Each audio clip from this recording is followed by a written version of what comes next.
Qué bonitas son las sorpresas y más cuando son en un mundial de fútbol. Qatar le saca un gran empate en los últimos minutos a Suiza y Australia consigue vencer 2-0 a la selección de Turquía. Todo eso vamos a analizarlo en el vídeo de hoy. Vamos allá. Muy buena gente, ¿qué tal estáis? Bienvenidos de vuelta, bienvenidos al canal y hoy, señores, venimos con un nuevo vídeo, en este caso el segundo vídeo del día. Ya sabéis que hace más o menos una hora he subido el vídeo hablando de ese Brasil-Marruecos y del Escocia-Haití, que son los dos partidos que engloban a esta primera jornada en el grupo B, y ahora venimos para cerrar los otros dos grupos C y D con los análisis de los partidos de ese Qatar contra Suiza, un partido lamentable de la selección helvética que ha acabado empatando contra la selección de Qatar dirigida por Julen Lopetegui, y directamente la increíble victoria por 2-0 de Australia ante Turquía. Así que bueno, ya sabéis que si no habéis visto el vídeo anterior, que lo habré subido hace un momento, si lo estáis viendo ya sea ahora o más tarde, evidentemente pues tenéis el vídeo ya subido en el canal, así que si os interesa, si os gusta este vídeo y os interesa ver un poco mi análisis y lo que yo opino de los otros dos partidos que se han jugado durante esta madrugada en horario de España, pues podéis ir a verlos sin ningún problema, entráis en el canal y vais directamente a verlos sin ningún tipo de oposición. Vamos a pasar ya con el primer partido del día, que es ese Qatar-Suiza, el partido que se jugó ayer a las 9 de la noche, horario de España, un partido que parecía un trámite para la selección suiza, que era la gran favorita en ese grupo A, pero que es ese grupo, perdón, el grupo C, perdón, que me he confundido, el grupo A es el de México, el grupo C, donde el otro día también se jugó ese empate a 1 entre Canadá y Bosnia. Bueno, pues todo parecía apuntar que Qatar era la cenicienta del grupo y que Suiza muy seguramente consiguiese ganarle el partido a Qatar sin ningún tipo de problema, con una solvencia, un partido de 2-3 goles de diferencia incluso, y que directamente Suiza se pusiese primera de grupo y que luego ya seguramente sería la líder de este grupo C. Pues todo lo contrario, han sacado un empate muy poco trabajado, porque directamente Suiza, aunque ha tenido la oportunidad, no ha querido rematar el partido en ningún momento. Conforme han ido pasando los minutos, ya no tanto de la primera parte, que ha sido una primera parte completa para Suiza, sino que ya en esa segunda parte se ha visto que Qatar poco a poco, ya sobre todo en esos minutos finales, ha ido ganando un poquito de terreno sin llegar con excesiva claridad, pero sí que es cierto que ya por lo menos intentaba pisar línea de fondo, en algún contragolpe, algún robo en el centro del campo, llegar a la portería de Suiza, al menos intentar poner un centro, que era un poco como no están llegando con mucha claridad. Tampoco está siendo una selección de Qatar muy potente, pero estamos viendo una Suiza que en los últimos 70-80 minutos ha hecho un partido donde ha dominado, porque Qatar tampoco le ha puesto ningún tipo de imposición, no se la ha puesto por delante en ningún momento. Suiza ha dominado, pero en ningún momento ha querido matar el partido con un posible 0-2, y directamente pues en esa última ocasión del partido, Kouki a centro de Homam, que es el lateral izquierdo, y Kouki es el central, es decir, ha marcado literalmente el gol, y la asistencia viene por parte de la defensa de la selección de Qatar. El central es el que marca y el lateral es el que asiste, para poner ese empate a 1 en el último minuto, que le da mucha vida a la selección de Qatar, porque sí que es cierto que la selección helvética ha hecho un partido desastroso, no en cuanto al juego, en cuanto al juego, porque la intensidad que le han puesto en todo momento ha sido penosa. Parece ser que en ningún momento querían jugar el partido a raíz de ese penalti, del cual ahora hablaremos en un momento, pero esto le da mucha vida y muchas alas a la selección de Qatar, que tras este empate, claro, si el partido, que parecía que Qatar era la cenicienta y el más complicado era la primera jornada, se ha conseguido sacarle un empate a Suiza, cuidado que Qatar va a llegar muy crecida para el próximo partido, que ahora no recuerdo exactamente si eso contra Canadá o contra Bosnia, pero directamente va a llegar muy crecida al próximo partido. Y cuidado que Qatar en una acción te pueda sacar un 1-0 o otro empate, y que llegue a la última jornada con vida para poder clasificar a la siguiente ronda como mejor tercera, o directamente pues clasificar como segunda o primera de grupo, aunque ya primera de grupo lo veo un poquito más complicado. Aún así, este punto es histórico, ya es historia de los mundiales para Qatar, directamente porque es el primer punto conseguido en toda la historia de Qatar en este evento mundialista. Recordemos que Qatar debutó en 2022 en los mundiales, que era su propio Qatar, y participó al ser la principal anfitriona del encuentro, pero por primera vez ha clasificado gracias a unas eliminatorias, ya que pues en 2022, al ser la anfitriona, evidentemente tenía que jugar sin necesidad de jugar las eliminatorias previas, pero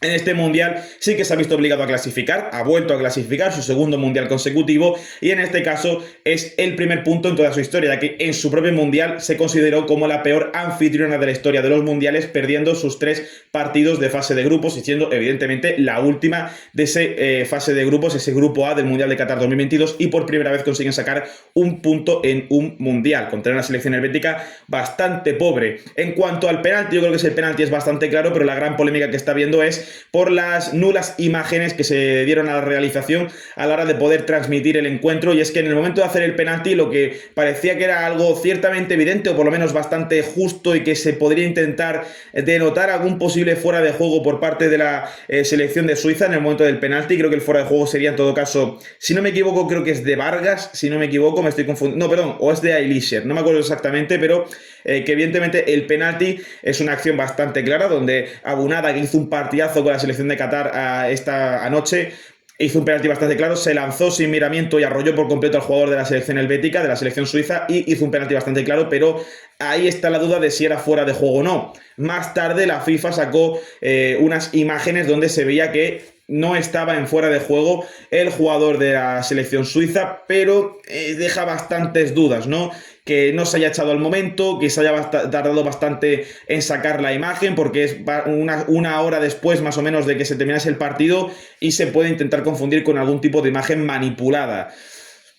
Yo no voy a ser aquí el que vaya a decir que la FIFA manipula los partidos, porque me parece una tontería, pero sí que es cierto que es un poco raro, ¿no? Que en otros partidos sí que cuando hay un fuera de juego, de hecho creo que en el partido entre Australia, ¿es en el de Australia o ha sido en el de Escocia? No me acuerdo exactamente cuál. Ha habido una imagen, ha habido un momento en el que ha habido un fuera de juego y ha salido el semiautomático, en el sentido de que han salido las imágenes de por qué es fuera de juego, por qué no es fuera de juego, y he sido esta misma madrugada en uno de esos dos partidos, no me acuerdo exactamente en cuál, pero claro, si en otros partidos sí que ha salido la imagen del semiautomático, ¿por qué en el partido de Suiza-Qatar no sale? ¿Estaban de borrachera los árbitros en la sala de VAR y no se dieron cuenta que tenían que trabajar? ¿Qué pasó ahí? No lo sabemos. Entonces, es un poquito raro y creo que es normal que toda la gente esté bastante enfadada y que pues no terminen de cuadrarle las imágenes mostradas por la FIFA de manera evidente, sobre todo por la tardanza en enseñarlas y por no haber salido al momento por parte de la realización del partido. Aún así, bueno, penalti bastante claro, quitando la duda del fuera de juego, un penalti bastante claro que acaba resolviendo Embolo, que para mí fue lo mejor de la selección suiza, o por lo menos de los pocos que lo estaban intentando. Me faltó ayer bastante, y sí que es verdad que, cuidado que Qatar pudo haberse adelantado en el minuto 2 de partido, un fallo de Akanji en la salida de balón, intentando lucirse más de la cuenta, demasiado exagerado, bueno, intentó un poco, no me sale la palabra, sí, bueno, he dicho lucirse y he intentado hacer un sinónimo, pero no me sale, pero bueno, intentó lucirse, intentó arriesgar, perdón, más de la cuenta, y ahí le acabó robando un balón el Midson Jr., que en ese mano a mano acaba fallando, acaba atrapando Kobel, acaba parándosela el portero de la selección suiza, pero sí que es cierto que ahí eso es un mano a mano que podía haber resolvido de mejor forma el extremo catarí, pero que finalmente, pues bueno, se la encuentra un poco, dispara, pero no consigue sobrepasar a Kobel y marcar ese primer gol de Qatar en el minuto 2 de partido, y ya bueno, esos 10 minutos después es cuando consigue Suiza adelantarse de penalti. Pero fuera de eso, me faltó mucho de la selección suiza, me faltó ver más de Ndoye. Sí que es cierto que Vargas estuvo muy suelto, Alaoui no pudo hacer absolutamente nada para pararlo durante todos los minutos que estuvo hasta que es sustituido en la segunda mitad. Pero es un partido malísimo de Alaoui, donde está constantemente Vargas yéndose de él, lo cual lo puedo entender por la diferencia de calidad que tiene un jugador como es el caso de Rubén Vargas, que luego se va sustituido alrededor del minuto 80, pero que fuera de esa calidad o ese desborde constante de Vargas, o que Embolo recibiera mucho balón dentro del área, no terminaba de buscar el disparo, buscaba más asociarse, luego no había nadie dentro del área, la intensidad era paupérrima, sin ganas de matar el partido, y al final esto te acaba condenando a un empate que te va a complicar mucho la fase de grupos. Ahora tienes que jugar contra Canadá, que es la anfitriona si no me equivoco, y luego también contra Bosnia. Entonces yo creo que Suiza aún así va a clasificar de manera directa a la siguiente ronda. Dudo que pierda los dos siguientes partidos, como mucho puedo verle un empate quizá contra Canadá, pero más que eso incluso lo vería complicado un empate, pero bueno, ya ha sacado un empate contra Qatar, que era la peor de grupo en cuanto a plantilla, y aún así ha acabado empatando. Pero yo creo que si aprende la lección Suiza y va por todas en el próximo partido, no debería tener muchos problemas para acabar ganando, pero creo que ha sido el exceso de confianza lo que ha hecho que Qatar acabe empatando el partido, que ya, pues bueno, Lopetegui se convierte en historia del fútbol en Qatar gracias a este punto conseguido, que se nota un poco lo que es la mano del entrenador, porque en ningún momento Qatar es que haya ido a buscar el partido de la segunda parte, incluso yendo perdiendo, han buscado asegurarse hasta ya los minutos finales, esos últimos 10-15 minutos, Hasta ese momento Qatar ha estado bastante atrás, metida atrás, incluso por momentos 7 o 8 futbolistas haciendo una línea defensiva, cerrándose por completo en el área y evitando por completo que Suiza les consiguiera hacer algún tipo de daño si es que en algún punto del partido se atrevían a hacerlo. Aguantar y aguantar hasta que luego finalmente, tras algunos cambios, poco a poco empezó a encontrar ese hueco Qatar y, como ya hemos dicho previamente, ese centro y ese gol de Kouki para acabar marcando ese gol tan importante para la historia de Qatar en los mundiales y sobre todo ese punto que puede darle alas a conseguir una posible clasificación si consigue sacarle una victoria, ya sea a Mozambique, no se nos sale a la cabeza Mozambique, o a Qatar, a Canadá o a Bosnia. Y con respecto al segundo partido venimos con lo que ha sido el auténtico espectáculo defensivo. Sí que es cierto que no hemos visto partidos excesivamente abiertos, porque en ese partido entre Qatar y Suiza hemos visto una gran defensa de Qatar. Sí que es cierto que en ese Brasil-Marruecos la primera parte sí, pero la segunda parte un poco más dormida. En el partido entre Haití y Escocia hemos visto un espectáculo defensivo por parte de las dos aficiones, pero lo que es el gran espectáculo, lo que es el sumum, la obra maestra de la defensa posible, la ha promocionado Australia con esta victoria 2-0. Aquí en España empezó el partido a las 6 de la mañana y terminó a las 8, y durante este horario de madrugada, mientras que veíamos por la ventana cómo el sol poco a poco iba saliendo, cuando desde tu balcón, desde tu terraza veías cómo el amanecer de la mañana bañaba el cielo, veíamos a la vez cómo Australia tejía una telaraña defensiva incapaz de penetrar para cualquier equipo, no solo Turquía, sino para cualquier selección que tú ayer pusieses. Tú ayer pones a Brasil 2002 a enfrentarte a Australia y son incapaces de romper la telaraña defensiva de esta selección de Australia, que ha proporcionado una victoria importantísima, y de hecho creo que es un poco la sorpresa del grupo D, un poco la sorpresa entre muchas comillas del grupo D, porque sí que es cierto que Australia tiene selección como para hacer cosas en este grupo, pero creo que todo el mundo se esperaba que Paraguay y Turquía ganasen los primeros partidos de este grupo, que fuesen las dos líderes de esta primera jornada, y finalmente será Estados Unidos y Australia, un poco al revés de lo que había un poco de opinión mayoritaria, o por lo menos de lo que yo he leído por ahí. Entonces, quiero un poco salir también en defensa de Turquía, porque creo que después del partido de anoche le están cayendo bastantes palos a la selección turca, como si hubiera sido un partido malo en general. Y no me parece que el partido de Turquía sea malo. Sí que es cierto que tú tienes la pelota, no porque Australia salga a la presión y tengas un movimiento de balón muy rápido y un gran ritmo, que también lo tienes, porque la salida de balón de Turquía es muy buena, el ritmo es bueno, pero las combinaciones constantemente son buenas, sobre todo por el interior. En la primera parte y la segunda se nota mucho, pero es que el muro de la selección suiza, de la selección suiza, perdón, ya se me ha metido Suiza-Qatar, de la selección de Australia, es que es impenetrable. Sobre todo, primero, Beach, que es el portero de la selección australiana, hace 7 u 8 paradas, si no me equivoco, en todo el partido, y constantemente recordemos que Soutar hace más de 15 despejes en el partido. Más de 15 despejes, y muchos de ellos de cabeza. O sea, para empezar, ya te prohíbes por completo el hecho de centrar. Los córners completamente anulados, las faltas laterales completamente imposibles, a no ser que jugases en corto directamente y buscases otra alternativa, porque todos los centros que ponía Arda Güler, todos los centros que ponía Yilmaz en la primera parte, Yildiz en la segunda, todos los centros que intentaba poner Çalhanoğlu, todos eran despejados por un único jugador, que era Soutar, que ayer hizo un auténtico partidazo, bueno, hace unas horas hizo un auténtico partidazo a nivel defensivo. Y luego Australia fue el claro ejemplo de cómo saber defenderte y cómo hacer un contragolpe, y sobre todo cómo hacer un disparo lejano, porque ayer la única opción que le dejó a Australia para que Turquía pudiese atacar eran los disparos lejanos. Era la única forma que tenía Turquía de crear peligro, por lo menos de crear cierta tensión enviando balones hacia la portería de Beach, que ayer hizo un auténtico partidazo, porque sí que es cierto que su defensa hizo un gran partido, pero hubo mucho disparo lejano y hubo alguna que otra opción a raíz de alguna que otra melee dentro del área que consiguió evitar muy bien Beach, con varias paradas, alguna que otra de mérito. De hecho, hay un disparo de Bardghji, iba a decir yo, bueno, sí, de Bardghji, en todo caso, más que Bardghji es el del Barça, Bardghji, un disparo del central turco en la primera parte que le pega un trayazo espectacular desde fuera tras un rechace, y que da en el palo, pero da en el palo porque la llega a tocar Beach, si no el balón va dentro.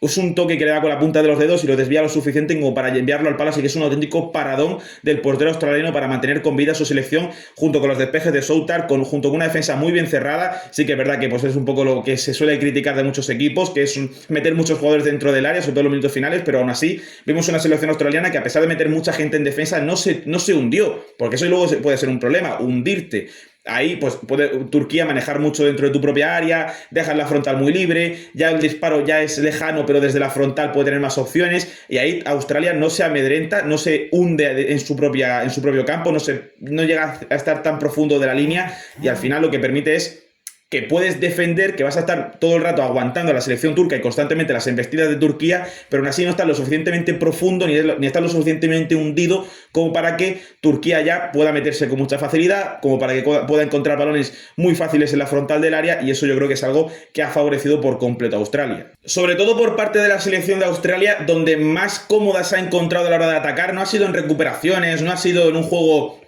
táctico de mucho movimiento de pelota, sino que ha sido directamente cuando podía correr, cuando tenía toda Turquía metida en su propio campo, cuando Turquía tenía toda la línea muy adelantada y por encima de ese centro del campo. A la hora de correr ha sabido aprovecharlo muy bien la selección australiana, que incluso con el 2-0 ya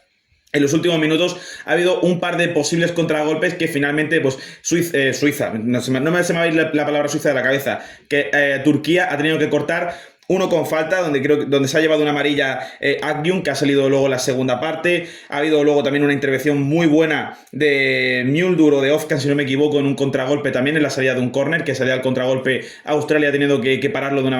en velocidad, le ha salido bastante bien, sobre todo un poco porque ya en esos minutos finales Irankunda, que era el principal jugador de Australia, sobre todo en esa primera parte, y el autor del primer gol de Australia en este Mundial de 2026, pues efectivamente, pues ha sido el principal daño donde ha hecho Australia, a campo abierto, a la espalda de la defensa, en velocidad, y sobre todo con ese primer gol que ha sido un auténtico golazo. Un balón en largo muy bueno de Ocon Exkler, que ha conseguido encontrar muy bien a Irakunda, que en carrera ha hecho un autopase muy bonito ya en el mano a mano con el portero. Un balón raso al primer palo al que no llegaba Kakir, el portero de la selección turca, y ha sido el primer gol del partido. Y luego el segundo ha sido un poco la forma de decirle a Turquía, un poco de Australia diciéndole a Turquía: te voy a enseñar cómo se dispara desde lejos, y ha sido un disparo lejano de Metcalf, que ha conseguido, no ha sido un disparo de medio del campo, evidentemente, pero un disparo lejano desde más lejos, un poco de la frontal del área, que ha conseguido un disparo muy raso también al primer palo, que no consigue tampoco parar Kakir, para poner ese 2-0, ¿no? Ha sido un partido, el mítico partido Harambol, que es este meme tan moderno, ¿no?, que se está poniendo de moda, de equipos que se encierran atrás y buscan nada más que contragolpe, juego directo y balonazo en largo. Pues ha sido un poco la excelencia de este Harambol, ¿no? Australia ha llevado esto hasta un máximo nivel. Ha sido una selección espectacular, y también un poco por tratar el tema de Turquía, creo que lo que le ha faltado a Turquía por muchos momentos, sobre todo en la primera parte, porque luego la segunda, cuando entra Yildiz, se nota que ya tiene un poco más de amplitud, que ya es un futbolista que no solo te permite jugar por fuera, porque el problema de la primera parte es que estaba combinando muy bien Turquía, estaba consiguiendo crearle cierto peligro y cierta tensión en algunas jugadas a Australia, pero sí que es cierto que le estaba faltando algo más por fuera, porque al final lo único que estaba haciendo Australia es estrecharse mucho, juntar muchos jugadores por el interior y impedir que Arda Güler pudiera funcionar con comodidad, que Çalhanoğlu pudiera funcionar con comodidad. Entonces, al final, evitando eso, pues lo que conseguías era pues, que por completo parar a Australia sin excesivos problemas. Una vez ya metes a Yildiz, pues ya le generas esa tensión de jugar por fuera, jugar por dentro, ya hay mucho más movimiento de balón, y yo creo que lo suyo hubiera sido que Yildiz hubiera salido de primera en vez de Yilmaz desde la primera parte, desde el inicio del partido, ¿no? Porque su entrada a la segunda parte se ha notado bastante a favor de Turquía, pero aún así, ya con una Australia muy confiada y con ese 1-0 en el marcador, pues bueno, ya los nervios han acusado bastante a Turquía al intentar empatar con todo el equipo arriba, y al final en esa segunda instancia, con ese disparo lejano de Metcalf, ha conseguido llevarse el partido. Pero yo creo que Yildiz, si hubiera salido de primeras, yo creo que a lo mejor el resultado hubiera sido bastante distinto, porque se ha notado bastante cuando le has dado más amplitud y sobre todo cuando le has dado un poco más de valentía por el costado, un jugador que por lo menos encaraba, que ya ahí se ha hundido un poco más Australia, y es cuando más peligro ha conseguido crear Turquía la segunda parte, cuando ya se ha hundido un poco de más en el momento en el que ha entrado Yildiz y te ha obligado a hundirte, a meterte dentro del área. Ahí ese ha sido el momento en el que Turquía ha creado para mí más peligro, no la más clara del partido, que es ese disparo en la primera parte del central turco que toca Bic con la punta de los dedos que hemos mencionado antes, pero sí que es cierto que ahí ya se nota que empieza a crear un poco más de peligro Turquía, aunque desafortunadamente para el equipo turco sin excesiva fortuna, que ha acabado perdiendo el partido. Aún así, Creo que la imagen que da Turquía es muy positiva de cara a los próximos partidos porque, sí, a ver, es una derrota 2-0, al finalmente de positivo poco, pero la imagen es muy buena, el juego está, hay unas bases asentadas y creo que Turquía tiene las piezas y las bases en cuanto al juego para poder sacar adelante los próximos dos partidos, uno que es contra Paraguay, que es el próximo, y el último que es contra Estados Unidos. Sí que este toque de Estados Unidos va a ser muy complicado y va a ser esa lucha final por intentar clasificar a la siguiente ronda, pero creo que sinceramente por lo que pude ver el otro día de Paraguay, si Paraguay no soluciona los problemas defensivos que mostró el otro día contra Estados Unidos, se puede llevar otra goleada de Turquía como planteen un sistema como el de hoy, sobre todo porque ayer Paraguay, fue ayer, ¿no? Sí, ayer Paraguay fue un absoluto desastre por dentro, ya por fuera con Pulisic le destrozó por completo, pero por dentro era incapaz de parar ni a Balogun, ni a McKinney, ni, bueno, Pulisic cuando se metía por dentro destrozaba por completo Giovanni Reina luego la segunda parte, es decir, si no consiguen solucionar esos problemas de la línea defensiva con esa línea de tres, con un Omar Alderete quizás demasiado adelantado, yo creo que si Turquía se enfrenta a Paraguay en estas mismas condiciones, Turquía le va a ganar sin excesivo problema a la selección paraguaya. Por parte de Australia, tiene un partido por delante muy importante y sobre todo el que para mí tengo muchas ganas de que llegue ya esta segunda jornada para poder apreciarlo, porque ya os dije en el último análisis que me apetecía ver un poco a Estados Unidos enfrentarse a una selección primero con un mayor nivel defensivo y sobre todo una selección que le pueda generar problemas en defensa, para ver un poco cómo consigue resolver estos partidos, porque me parece que Paraguay no fue un rival digno para esta selección de Estados Unidos. Esta Australia ha demostrado que es una de las mejores selecciones defensivas y me parece que en el caso de Soutar puede ser uno de los nominados a el mejor 11 de esta primera jornada del Mundial, perfectamente, todavía faltando por jugar muchos partidos porque aún solo se han cerrado los primeros 4 grupos de los 12 que hay. Solo viéndose cerrar los primeros 4 grupos, me parece que Soutar ya es nominado a uno de los centrales como de los mejores de esta primera jornada. Y Australia, en ese buen perfil defensivo y en esos contragolpes, esa velocidad, esa rapidez, yo creo que puede intentar hacer mucho daño. Sobre todo, veremos un poco cuál es el auténtico nivel, el auténtico nivel en cuanto a defensa y portería de la selección estadounidense, que es algo que tengo bastantes ganas. Por lo cual son 2 partidos del grupo de la próxima jornada que van a estar muy interesantes. Primero, por definir quién va a ser el líder del grupo, si seguirá siendo Estados Unidos, que creo que lo es actualmente por goles generales, porque le ganó un 4-1 y ya tiene esa diferencia de +3, en el caso de Australia son +2, así que Estados Unidos es la líder, pero veremos si se mantiene en caso de empate o victoria estadounidense ese liderato, si la acaba superando a Australia con una victoria, o si directamente, no hay más opciones. Y también veremos un poco esa final, porque ya es una final para las dos selecciones, para Turquía y para Paraguay, porque en caso de que Turquía gane, Paraguay está eliminada, y en caso de que Paraguay gane, Turquía estaría prácticamente eliminada, si no me equivoco. Sí que es cierto que luego puede llegar la última jornada y si Turquía le gana, ponle que 5-0 a Estados Unidos y Australia pierde 3-0 Australia, y luego Paraguay pierde 3-0 contra Australia, pues a lo mejor por la diferencia de goles se puede poner Turquía como tercera, si gana Paraguay la siguiente jornada me refiero, y puede meterse como una de las mejores terceras, pero claro, si pierdes hoy y ya pierdes también la próxima jornada, ya es muy complicado por golaveras, por puntos, que te puedas clasificar como tercero. En fin, sin mucho más que decir, recordad que tenéis en mi canal el otro vídeo que tenemos analizando el grupo B, esos partidos de Brasil-Marruecos, ese empate a 1 y esa victoria por la mínima de Escocia ante Haití. Y sin más que decir, dejadme vuestra opinión de estos 2 partidos aquí abajo en la caja de comentarios. Ya sabes, si te ha gustado el vídeo puedes darle like y si quieres más vídeos como este, suscríbete para más. Nos veremos en la próxima.